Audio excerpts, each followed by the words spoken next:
கரங்களை உயர்த்தி உங்களை தேவ கரத்தில் ஒப்புக்கொண்டு நான் ஜெபிக்கிறேன். இயேசப்பா, அப்பா, தேவன் மத்தியிலே வருகிறேன்.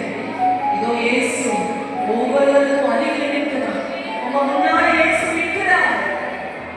கரங்களை வெட்டவரா, இருதயத்திலே துக்கப்பட்டவரா, சரீரமெல்லாம் வாரினால் அடிக்கப்பட்டு சரீரமெல்லாம் பிக்கப்பட்டு